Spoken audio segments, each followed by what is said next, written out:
Europe 1, 6h45. Thomas Soto. Le Premier ministre Manuel Valls et le ministre de la Défense Jean-Yves Le Drian en visite jusqu'à samedi dans quelques-uns des pays du Sahel où les troupes françaises sont mobilisées, notamment dans le cadre de l'opération Barkhane. Bonjour Antoine Glaser. Bonjour. Vous êtes journaliste, écrivain, auteur notamment d'Africa France, quand les dirigeants africains deviennent les maîtres du jeu, publié chez Fayard. Le Premier ministre commence par le Mali. Quelle est la situation aujourd'hui au Mali ?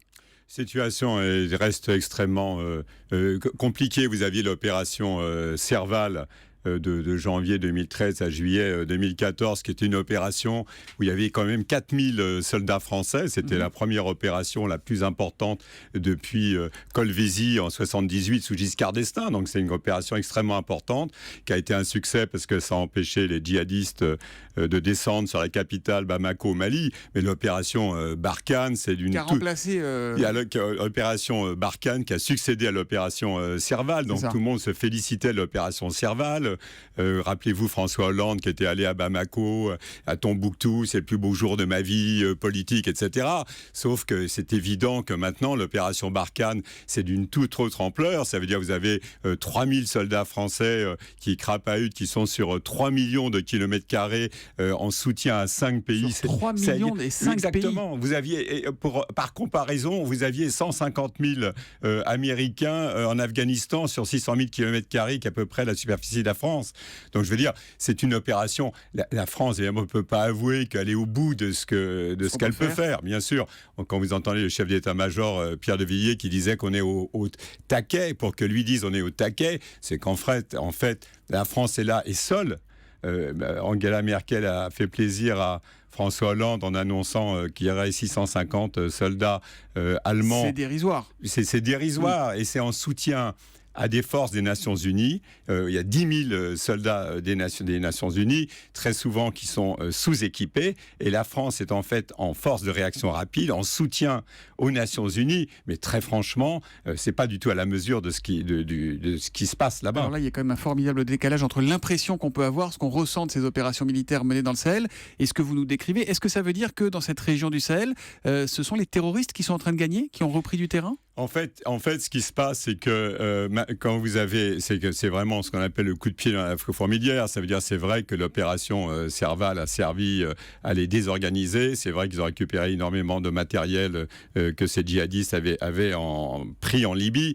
Mais en même temps, c'est vrai que maintenant, vous avez des opérations terroristes, des attentats.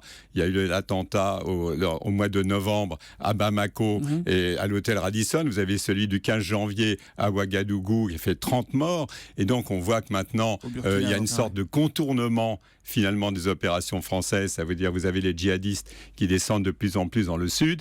Et quand vous connaissez cette région, vous savez qu'à terme, ce que cherchent les djihadistes, c'est à faire fuir l'ensemble des investisseurs, les humanitaires. Il faut faire fuir tous les Occidentaux de cette région. C'est aussi une guerre économique. Mais bien sûr, c'est d'abord une guerre économique. C'est d'abord une guerre économique, sociale. Quand vous allez dans les grands marchés de Bamako, vous avez des dizaines de milliers de jeunes qui sont sans emploi. Et c'était bien évident que c'est une manne de recrutement. Et si vous n'avez plus d'investisseurs, si vous avez de moins en moins d'entreprises, et surtout, vous aviez des pays comme le Burkina Faso, on disait que c'était le pays des ONG. Et donc, évidemment que maintenant, quand vous regardez la carte du Quai d'Orsay de l'Afrique, elle est totalement en rouge. Je veux dire, tout est en vigilance renforcée. Plus personne ne peut aller en Afrique. Et c'est ce que cherchent les djihadistes à moyen et long terme. Alors, quand on entend parler des groupes terroristes, il y a deux noms qui reviennent souvent. AQMI, Al-Qaïda au Maghreb islamique, et Ansar Dine. Mais on n'entend pas parler de l'organisation État islamique. C'est pas la même chose ? Alors, l'État islamique, ils sont surtout en Libye. Mais donc, vous avez ces sortes de franchises. Mais très souvent, il ne faut pas se faire d'illusions, c'est beaucoup de contrebandiers, c'est beaucoup de trafic derrière. C'est un habillage. Vous avez bien sûr des islamismes radicaux, mais il y a beaucoup de contrebande. C'est vraiment faire en sorte que les Occidentaux quittent cette région pour installer la charia et installer, qu'on poursuive la tradition de contrebande dans cette région. Mais ces groupes-là, Ils se font la guerre entre eux ou ils se tolèrent, Oui, ils s'organisent? c'est comme des chefs, bien sûr. Vous avez à un moment donné, vous avez Ben Mokhtar qui va à un moment donné Mokhtar il y a Ben des Mokhtar, franchises. c'est plutôt AQMI, hein, c'est Bien Al-Morabitoun. sûr, c'est Al-Qaïda du Maghreb islamique, mais vous avez aussi Ansardine qui a attaqué il y a quelques jours à Kidal, une mission des Nations Unies. Vous avez 9 soldats guinéens qui ont été tués, 4-5 soldats maliens. On n'en parle pas ici parce que, heureusement, évidemment, comme ce ne sont pas des soldats français, on n'en parle pas. Mais vous avez tous les jours des actions. Tous les jours, des soldats se font et tuer. bien sûr, des soldats des Nations Unies. Une question d'Éric sur Europe1.fr. Les opérations Barkhane, dont on parle là, et Sangaris sont-elles liées? Alors non, l'opération Sangaris, c'est en Centrafrique. C'est en Centrafrique. Et justement, en fait, ce que veut faire Jean-Yves Le Drian, le ministre de la Défense, et la France veut absolument alléger, comme la Centrafrique, on n'en parle pas. Finalement, c'est terrible, mais l'opération Serval, le succès de Serval a servi un peu de cache-misère à l'opération Sangaris en Centrafrique, qui a été mettre des jeunes soldats français dans une guerre civile en Centrafrique, opération Sangaris, et le dispositif en Centrafrique a été allégé et va être allégé. Ils vont descendre à 900 soldats pour finalement renforcer Barkhane.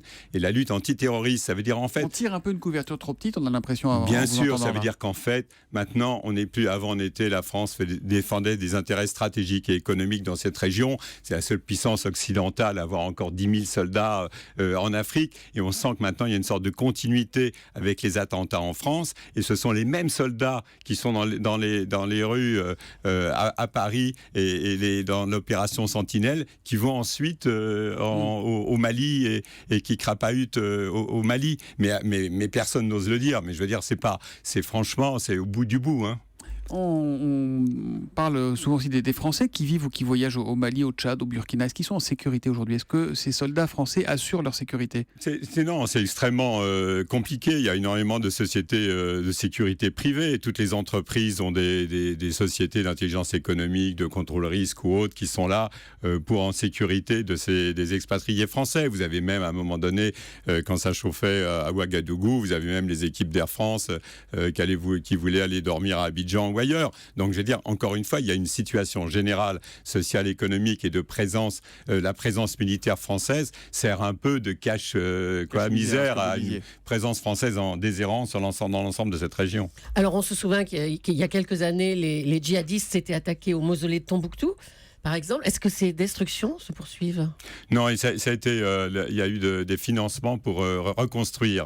Donc, comme ils sont plus dans cette région, il y a plus des destructions des mausolées, mais c'était d'autant plus important que les reconstruire que c'est pas simplement voilà, parce que c'était le centre islamique intellectuel. C'était des mausolées avec des saints, des gens de la région. Donc, c'était aussi pour déstabiliser les gens de la région, un islamisme en fait, hein. Absolument. Et donc, c'était psychologiquement extrêmement important de reconstruire. Et ces mausolées ont été reconstruits avec l'argent de l'UNESCO. Merci beaucoup Antoine Glaser d'être venu ce matin en direct sur Europe 1. Je rappelle que vous êtes notamment l'auteur d'Africa France, quand les dirigeants africains deviennent les maîtres du jeu, livre publié chez Fayard. Merci, bonne journée.